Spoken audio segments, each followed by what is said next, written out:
I need to thank Houghton Mifflin for allowing me to read this book to you guys. Chapter 12, Southern Sudan, 2009. An iron giraffe, a red giraffe that, that made very loud noises. The giraffe was a tall drill that had been brought to the village by two men who had visited earlier.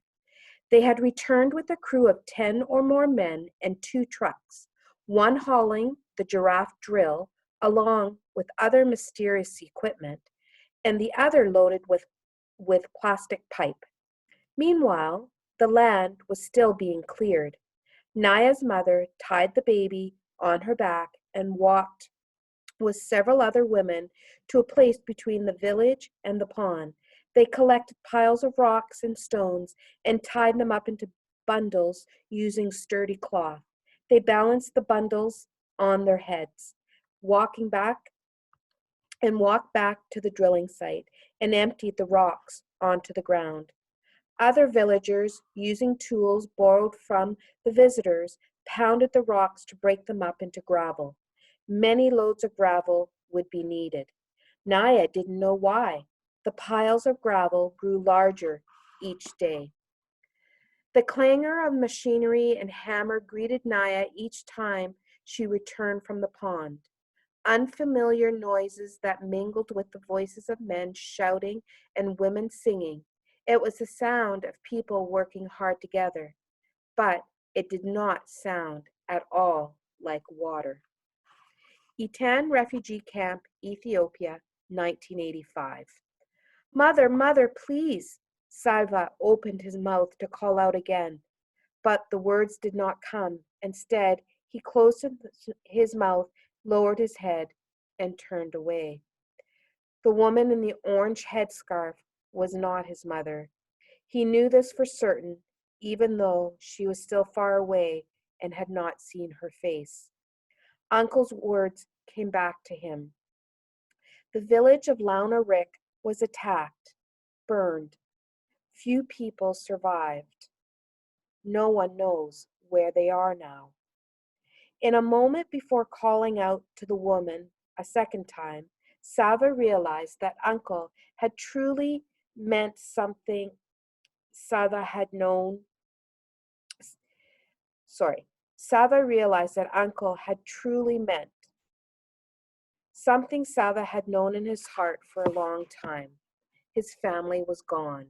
They had been killed by bullets or bombs, starvation, or sickness.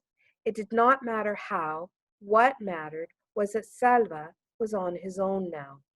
He felt as though he was standing on the edge of a giant hole, a hole filled with the black despair of nothingness. I'm alone now. I am all that is left in my family.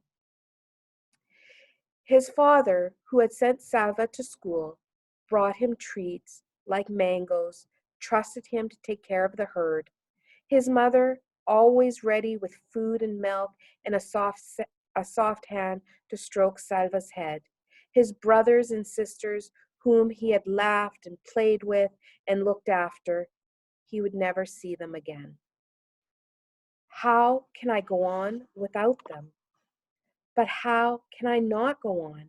They would want me to survive, to grow up and make something of my life, to honor their memories. What was it that Uncle had said during that first terrible day in the desert? Do you see that group of bushes? You need only to walk as far as those bushes.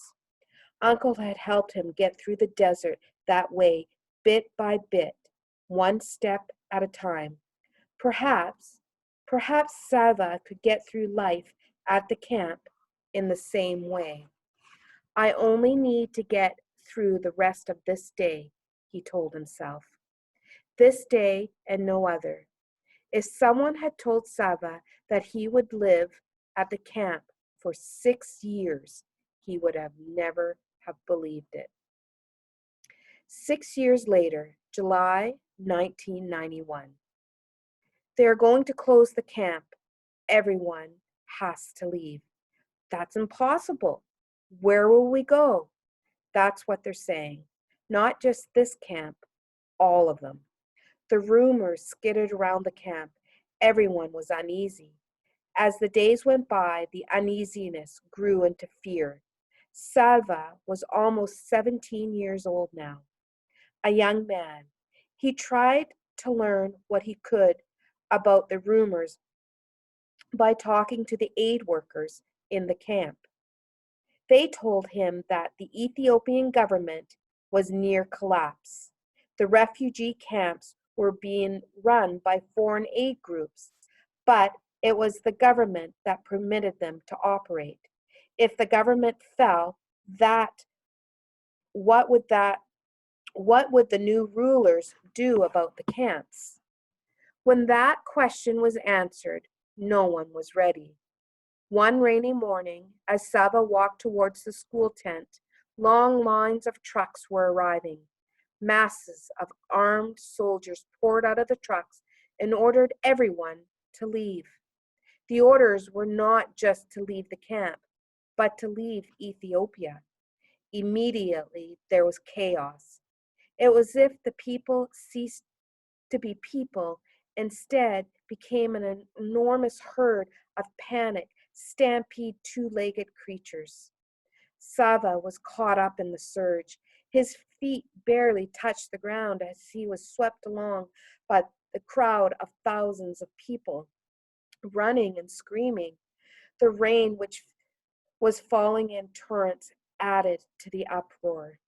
The soldiers fired their guns into the air and chased the people away from the camp. But once they were beyond the area surrounding the camp, the soldiers continued to drive them onward, shouting and shooting. As he dashed ahead, Salva heard snatches of talk. The river. They're chasing us towards the river. Salva knew which river they meant, the Gilo River, which was along the border between Ethiopia and Sudan. They are driving us back to Sudan, Salva thought. They will force us to cross the river. It was the rainy season. Swollen by the rains, the Gilo's currents would be merciless. The Gilo was also well known for something else, too: crocodiles.